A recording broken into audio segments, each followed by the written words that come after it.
Welcome back to another episode of Rhe.tor.ic, lifestyle show dedicated to the emerging artists, giving business and creative insight within the artistry of food, fashion, and music.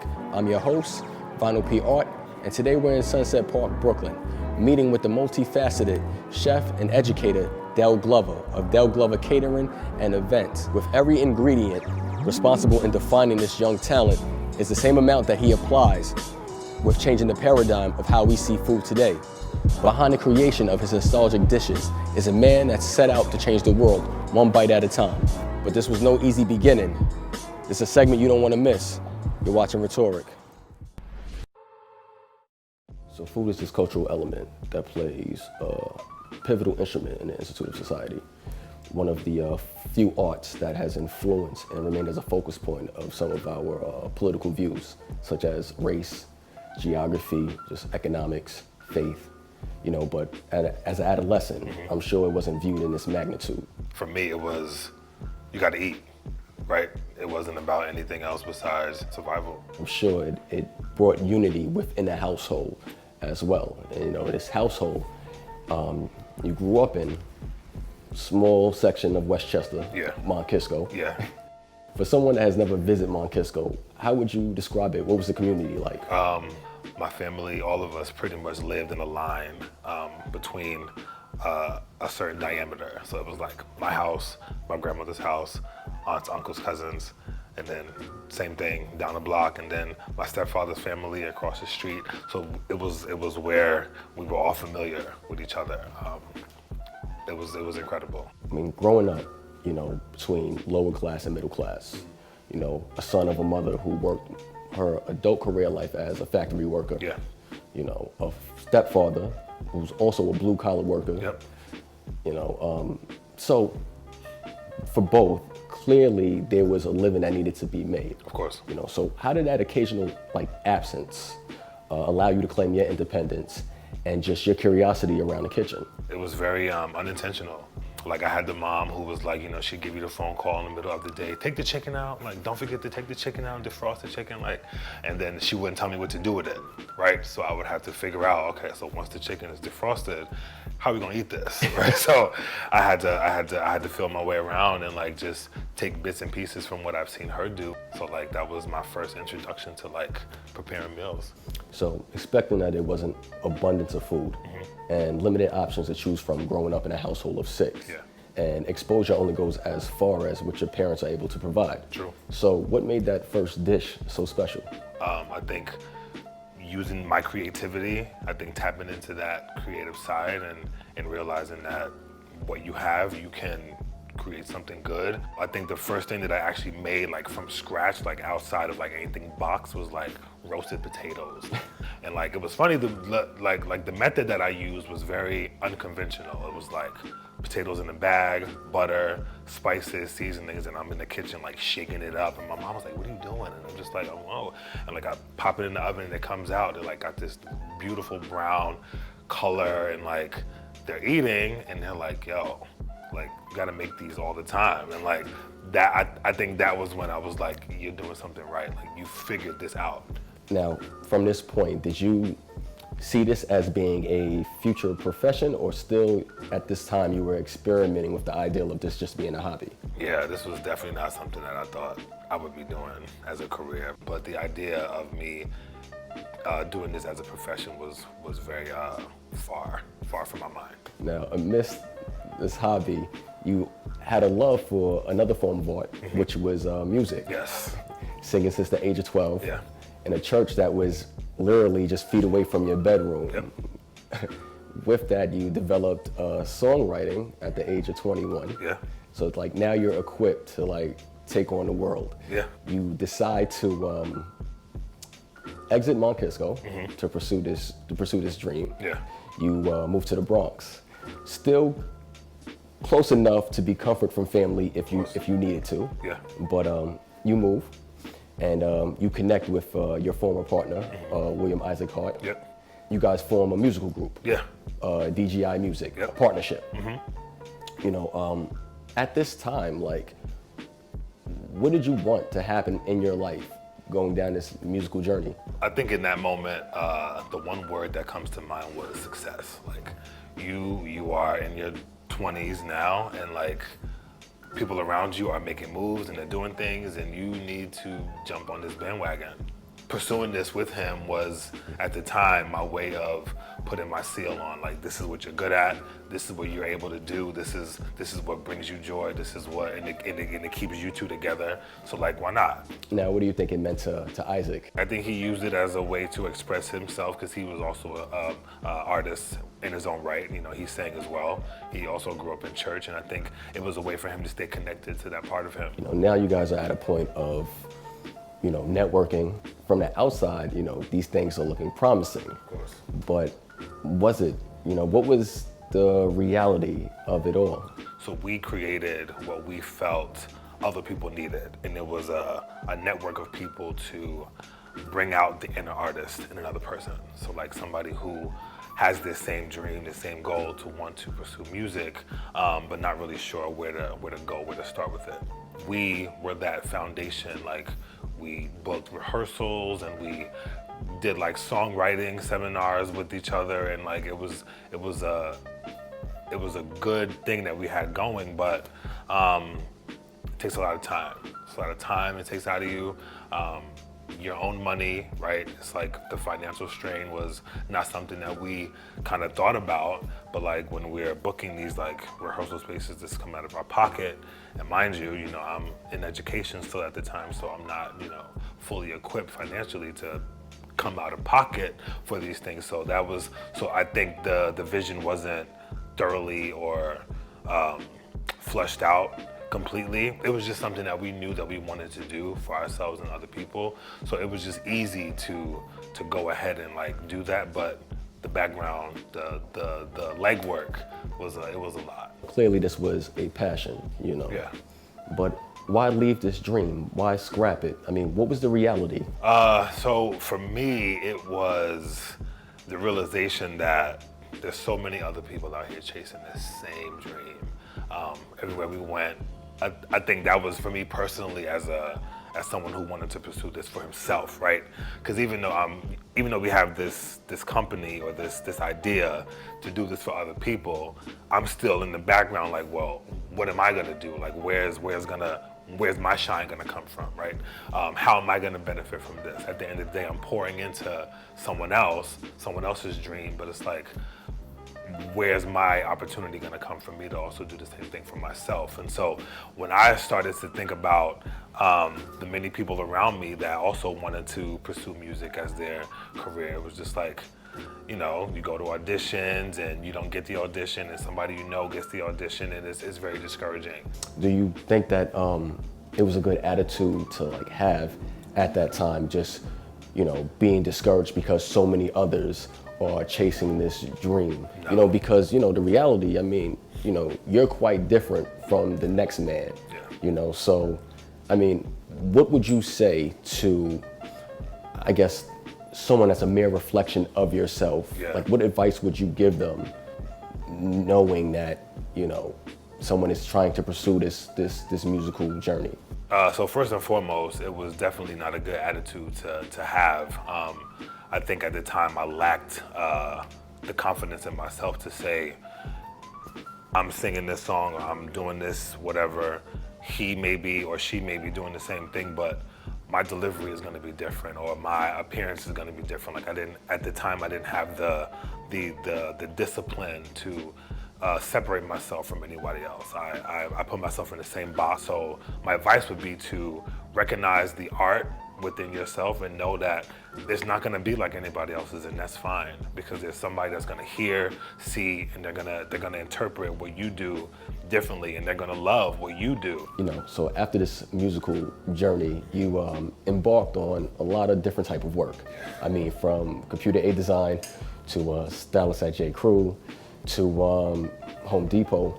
I mean, it just seemed like work, no true heart behind it. Yeah. Mentally, where were you at, knowing that, you know, what you envisioned for your life didn't turn out as you planned? Yeah, I was in a space of disappointment. A lot of people around me had figured out their path, and like people my age, they were already like doing things that they, loved, and I was in a space where I hadn't figured that out yet. So I was going through these different stages in my life trying to find my area. So yeah, I did all these things, but in the end though, it actually helped because I was able to find the area in which I am today. So I don't regret that time. I actually appreciate it because now I'm able to say like, I've gotten to a place where I know that what I'm doing is contributing to the world. Right. And it's funny how, life has a way of kind of revisiting the past. Yeah. It's funny how things just kind of resurface. Oh yeah. And for you, that past was cooking. Yeah. So you decided to enroll into culinary art school. Mm-hmm. And I'm glad I got you here because this has been this long debate about culinary school. Yeah. If it's truly needed to be successful. So you see chefs like Gordon Ramsay, Yeah. you see Rachel Ray, Mm-hmm. you see Tom Colicchio. Yep. All of these chefs really didn't go through the traditional way of, as far as schooling, but yet they are successful. Yeah. And with this, people say like culinary school is a good investment if you're like a trust fund baby, or if you have someone like forking out the bill. Right. But in all reality, culinary school can leave you in massive debt. Oh, yeah. 2-year degree can run you from $35,000 to $55,000. Yeah. And then for a 4-year, it can range up to $110,000. Oh yeah. And then if you're just going just for a certificate, that can cost you $20,000. Yep. Now, granted, I know that there's some pros, considering, insurance has to be high when you're dealing with future chefs and they're using knives and there's fires. Oh, yeah. So yeah, I can understand yeah. like insurance being high, and also just the pro of, culinary school can lead you down many avenues. Yeah. From R&D to food styling to publishing to media, and not to mention if you become an alumni, it can better your chances of networking. Of course. And it's also a tight community. It is. Yeah. The food industry is a very tight community. Absolutely. But here's where the negative connotation comes in. People feel that culinary school is it's a high operational course, but it's very vocational level of teaching. Absolutely. And the reason for that is because they don't want they want to keep a low dropout rate, and as well as a placement rate, so they make school accessible to even just to the average student. Of course.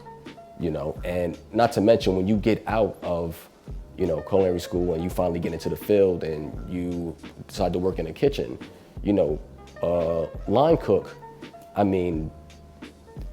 at a fancy restaurant, at a high-end restaurant, Yeah. they make about 18 an hour, and that's at a high end. But you think about it, that's not equivalent or profitable for you to even get out of debt. No. So, where do you stand with this information? I think I gotta take you back to just how I became interested in even going to culinary school. I think for me, it was about the credibility that it gives you. And I think my main focus was with this certificate behind you, it'll give you some sort of clout, right? It'll give you, that's a great conversation starter, right? Oh yeah, I'm in culinary school, and like people gravitate to that, right? That's how the conversation starts, and that was my main focus. I was just like, I felt like I just need to go to better educate myself, because even as a young cook and somebody who's just breaking into the industry, there are still a lot of things that I did not know. So I felt like going to culinary school was something that was going to give me the background of like what it means to be a chef, right? Wrong, very wrong. I think my takeaway from spending 13 months in the culinary program was I learned 2 fancy words, garde manger and mise en place. And it's like, those are fancy words to say prep And, like another word for like help, like you're like the person who prepares things and you have this area set and like you're good. And it's like, I could have, all the things that I learned or went through during the 13 months I was a part of this program, I could have watched a YouTube video. If you want to break into this industry, you're going to have to make your own way.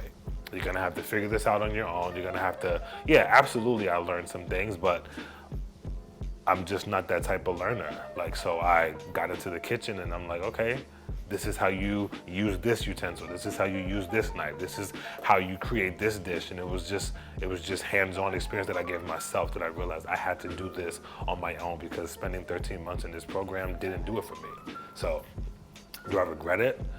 No, not fully. But as I said, these were things that I could have learned from anybody, who was familiar with these things, and I did not need to enroll or become a part of this program just to be able to call myself a chef. Now, after your time in culinary school, I noticed that you didn't take the traditional route of working in a restaurant. No. Why is that? I had other plans for myself. Once I was able to realize and figure out that cooking was something that brought me to a place where, that I had never been, right? Preparing meals for people is something that I saw, my family do. And, when we got together, it was just like the experience that we went through when we ate something that tasted good. I said, this is what I want to do for people. This is something that I can offer people. And I think, food is one of those industries that is never going to die.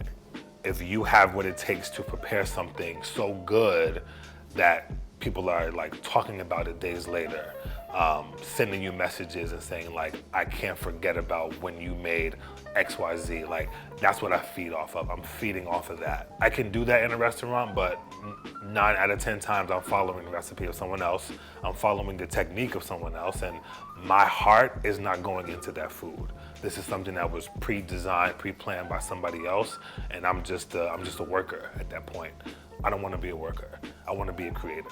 Clearly, you being a creator, you started out with this venture with, once again, William Isaac Hart. Yeah. You guys formed a catering company that was dedicated to comfort food and meal prepping.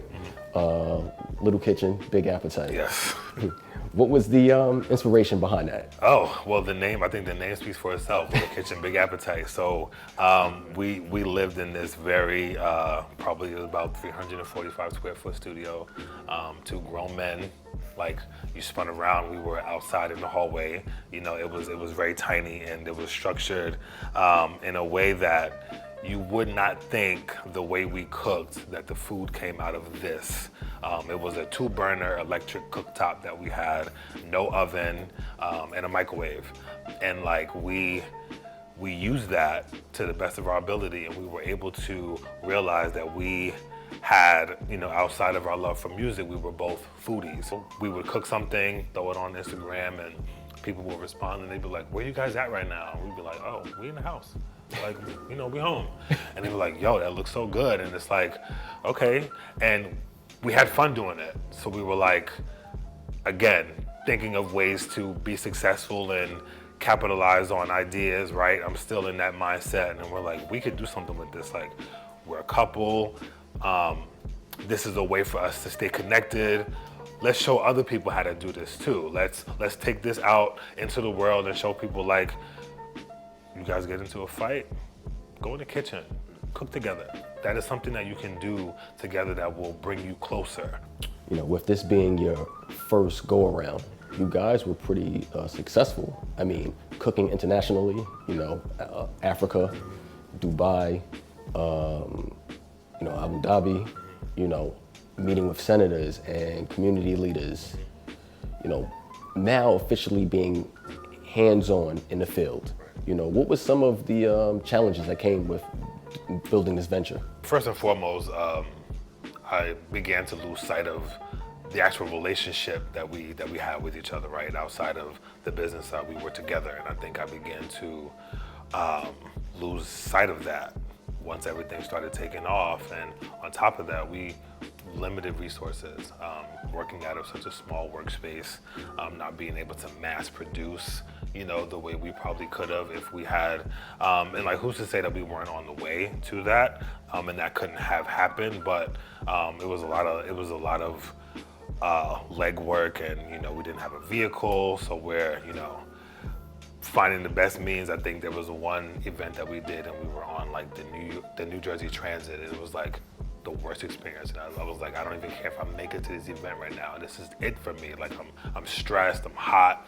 This stuff is heavy. Food is heavy, right? So like little things like that just like put me in a space where I was just like, do we really have what it takes to do this? And again, it was one of those things that, not being confident in the process of things, and I kind of lost sight of that. Now there's just one. Yeah. You now decided to do your own thing, Dell Glover Catering Events. That's it.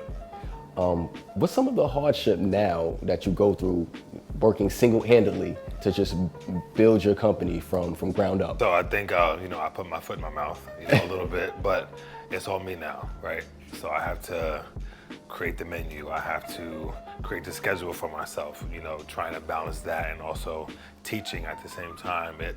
It gets to be a lot, but the satisfaction is there. The love is there, the passion is there. Like everything I've taken, everything that I've learned up until this point, and I'm putting it into everything that I do now. Just pieces of my childhood, pieces of Little Kids with Big Appetite, like taking everything that I've learned, taking pieces of my culinary program, like all those things, and kind of like bottling them up and like pouring out a little bit at a time. I just take pride in what I do, and I see the value in it. But it's a lot of work. It is definitely a lot of work, but it's work that I don't mind. Even with these, accomplishments, just this beginning stage, for you. Yeah. There's another talent that lies, within you. Mm-hmm. You teach 9th grade. Yes. ELA in a charter school in the South Bronx. Yes. And you teach culinary school as well inside the school. Yeah. I mean, how did you luck up, and how were you able to like infuse the two things that you love the most, just education and cooking? A friend of mine sent me a link one day. I was in between jobs, and a friend of mine sent me a link to this like info session for this school that had just started. We're in like our 2.5 year mark, so we're fairly fresh. And I went to the info session, and I talked to some of the people that already were employed there, and just the way that they spoke about their job. I remember thinking like, I want to talk about my job like this. I want to work in a place where I can talk about it in this way. And then I did like a school visit. I went to, see like how the structure was. And at the time they were in another building. They were sharing a building with another school. But I went, and it was just the very unconventional way of teaching, right? I applied, and I got the call during the summer. And but before that, I had known that they allow you to bring in things that you're passionate about and incorporate them into the curriculum. And when I found that out, and this is at the peak of my culinary, discovery, like realizing that I wanted to cook, and like cooking is something that I, love to do. In my interview, when I mentioned that, like the room lit up, and it was just like, we've been looking for you. Where have you been this whole time? And like when I discovered that I was gonna be able to do that, I said, sign me up. What's some of like just the cultural shock or like the unawareness that, dealing with these students, now they're now awoken to having this, culinary class? Yeah. Like, what are some of the things that you've seen in them now that has become like a major shock to you? So one thing that I've realized in teaching is you have to connect with students in some way, right? You have to be able to identify with them on some level. So realizing that cooking is something that none of them do at home. It's just really incredible to see the many things that they're unfamiliar with, just the unfamiliarity of different foods that I prepare with them.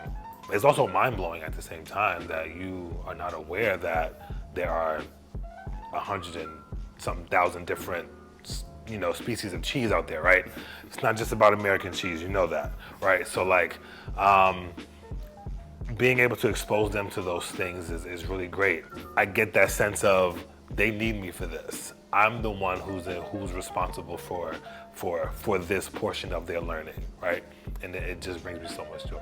Now, these kids, they look up to you as a leader, and I see, what you do as far as within the community, working with Alpha Phi Alpha fraternity and just kids from the South Bronx with these food events for the homeless. Yeah. Now, you remind me of like the male version of like Karen Washington. Oh, wow.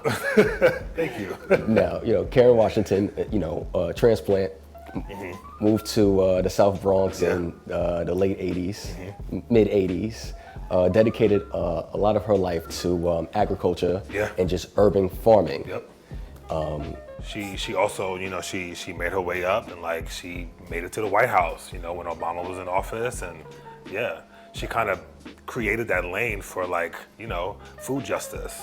Yeah. Absolutely. Yeah. I mean, not to mention just a chairman of the Botanical Gardens and just founding a lot of the farmer markets that you see within these inner cities. Yeah. Now, you haven't reached those accolades just yet. Not yet.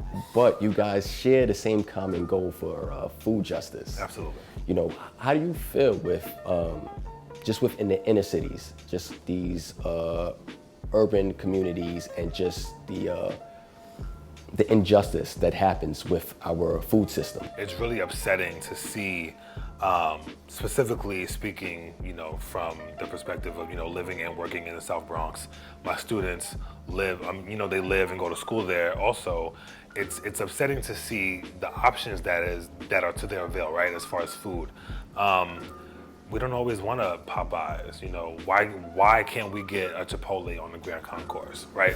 Why can't we get a chopped salad bar on, Fordham Road? It's like, why are we not available to these different, ways of eating? I go to the grocery store, like when I'm shopping for an event or just buying things from my own refrigerator, and I see the things that are people are buying. These are low-income families who, may have more than one child to take care of, and like the things that are in their cart, there's a lot of like processed food. It's heartbreaking that we are subjected to these types of, options. What is your take on just the phrase, food desert? I relate to that. So I think for me, being able to expose that side of things and say like it's okay for you to go a little further, or request that a market that you frequent, has fresh vegetables and things that are not outdated, right? Because I find that shopping in my neighborhood, I don't have access to a certain ingredient, and I'm just like, I'm always on social media in my story on IG, and I'm complaining. I'm like, why am I coming to this place and the cilantro looks wilted? And I'm like, do people not eat this in the hood? Like, like what's up with that? And then, I have to realize, and I kind of answer my own question, and I'm like, no. What do you think has to happen, for people that have that mindset of wanting to put better food in them? One, I think it has to be desired, and I think it's about educating yourself. You need to actually know the value of the things that you're eating. I'm sure people eat, garlic, but people don't know that black garlic is, way better, or the russet potato as opposed to the purple one. Like these same things that you're using, step outside of that. Don't stay within that area that's gonna limit you from being able to eat the same things that you love, but just in a better way. Just hearing you and just seeing your passion just makes me have so much of a greater respect for you. You're this man that's on a quest to just make change. Absolutely. And with that, I guess, throughout this journey of yours of building your establishment, Dell Glover Catering Events, working with children, Yeah. and just trying to improve within the community. I guess the question I'm asking you is, what do you want people to remember you for when it's all said and done? So my pastor of the church that I attend, he said something one Sunday that I've been holding on to, and it's probably something that I've heard before, but he gave the message that the gifts that you possess are not for you, right? So the gift of cooking and creating and feeding people isn't for me. This is something that I need to do for someone else, for other people. Adolescents in particular, but people nonetheless. Like, this is something that you cannot hone. You cannot harbor this. Like, you have to expose this and get this out there to people, because yeah, you know about Rhe.tor, you know about Gordon Ramsay, but nobody knows Dell. Like, people are gonna know who Dell is. Say no more. Dell. Thanks, man. Appreciate you, brother. I appreciate it. Thank you.